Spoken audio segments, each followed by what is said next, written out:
I stayed at the Sherpa guest house last night, which was very nice. And now we're starting day one of the Langtang trail. This village Sherpagaon, I've realised, is now one of the access points, because there's a jeep to within an hour of the village. So there's lots of building going on. Looks like this is going to become the latest big place. People can get a jeep from Kathmandu to the end of the road and then walk for an hour and be here. So instead of walking up the valley from Sherpagaon. Beautiful day. It rained in the night, but as so often the case, it's clear this morning. So looking forward to a good day.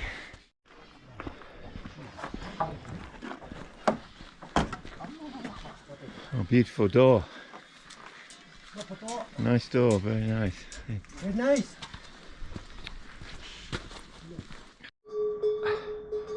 Got a bit of a roadblock here. You have to be careful with the mules because they can easily knock you down the side of the mountain. So they don't look like they want to move. So a little bit of an impasse here at the start of the day.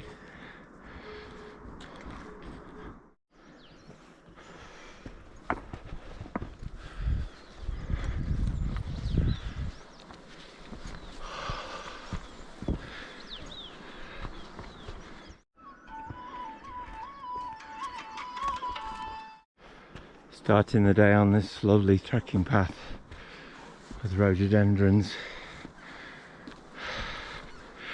Supposed to be dropping down to the river, but as usual in Nepal you can't drop down until you've gone up. So we've already climbed quite a way. Hopefully soon we're going to start going down to the river, get into the valley proper, and then slowly work our way up the valley. But this is just wonderful. It's only 7:30 or so and already sunshine feels warm. Might be in for a hot one today. So Esther, how do you feel about the first day of Langtang trail? It's absolutely stunning. It's nothing to do with, it's completely different from other places in Nepal I have been to, like Annapurna Base Camp or Kalapatar or all these circuits, Tulagiri, Magalu.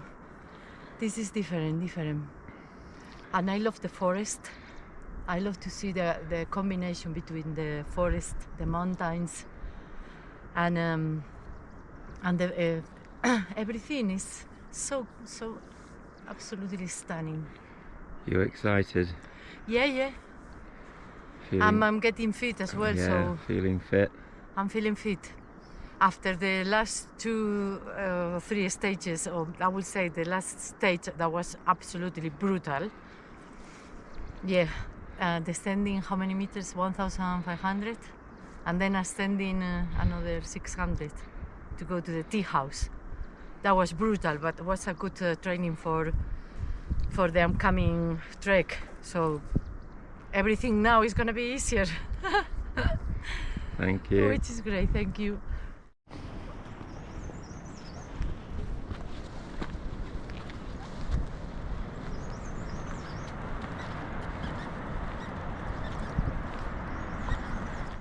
A lot of helicopters flying backwards and forwards this morning. It's become a feature of trekking in the last few years. Helicopters used to be really rare and just mostly for emergencies, but now people are just using it for, well, they walk to the top of the valley and get a helicopter back. On Everest last year it was pretty much constant on clear days, pretty much constant helicopters. So for me that's an intrusion into this peaceful place, but it's something you have to tolerate because it's a feature of trekking now. They fly from first light on clear days. Usually fly the whole morning, and then sometimes it gets too cloudy, but that's the way it is. It's walk up and fly down.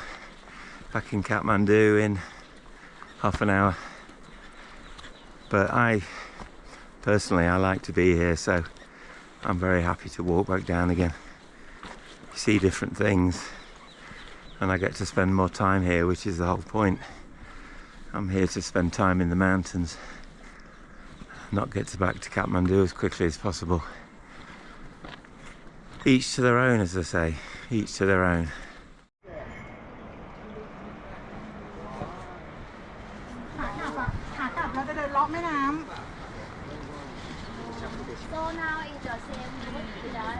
Trekking is definitely changing. There's now coffee machines on the trail.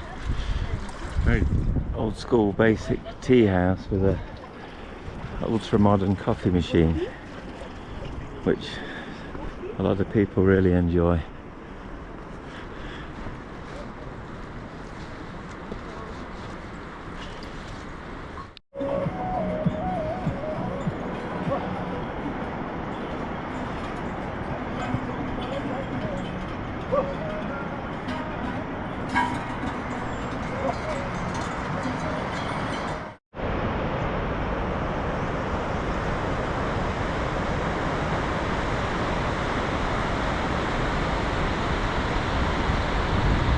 Path is an absolute joy between Rimche and Lama Hotel, through the bamboo and some big trees, close to the river.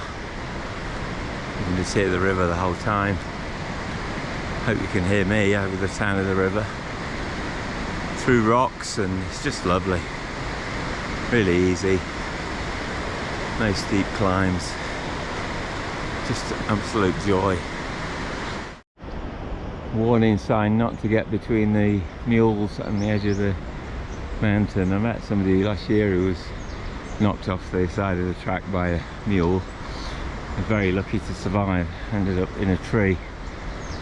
So yeah, I've been knocked flat by a mule as well, but fortunately I wasn't near the edge, just completely knocked over. This is Lama Hotel now.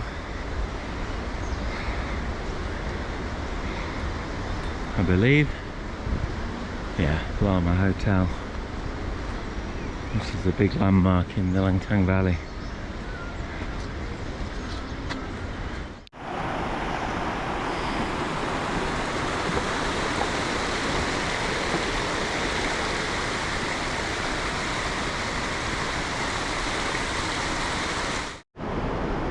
Some truly magnificent trees here. I believe this is a species of oak. It's absolutely massive. It grows very, very well on this rocky, moist forest soil. Another one on the other side. Lovely to see. As a tree lover and a woodland lover, it's absolutely divine. Not feeling too well today. I'm in had a touch of the Kathmandu belly this morning, and I feel completely drained of energy, so probably not going to go very far today. We're going to see how we are at Riverside, maybe stay there for the night. It's a lovely place.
Yeah, I wasn't feeling too well earlier, so decided to stay at the Riverside Hotel. I stayed here in 2019 and I recognised the guy who's running it. I was talking to his son about the place, and they actually rent it from the government, and they sometimes serve as many as 80 dal bats in a single day. It's very simple, old style trekking lodge, simple rooms, very nice, next to the forest, and most of it was destroyed by the earthquake, he said, apart from the kitchen. Everything else has been rebuilt. So it's a beautiful spot, as the name suggests, by the river, and constant sound of the river. And you could see the highest peaks up there as well when the cloud's not there. So, great place to stay the night. Oh, I've just seen a monkey. One of the black-faced ones. First monkey of the trip. Hi everyone, Namaste. This is Ray. My name is Resham. People call me Ray. And now we are in Riverside on the way to Langtang village, 2,700 meters from the sea level. We are staying surrounded by rhododendron trees and by the Langtang Langtang river, and we are chatting with a beautiful couple here about the Nepal, about the Buddhist life, about the Buddhist philosophy and all. And this couple is really cute and enthusiastic about Nepal. I'm loving the conversation, and I have a small company called Happy Mountain. If you are watching, and you can find a Happy Mountain, that's just me. Thank you. Thank you so much. Thank you, Ray.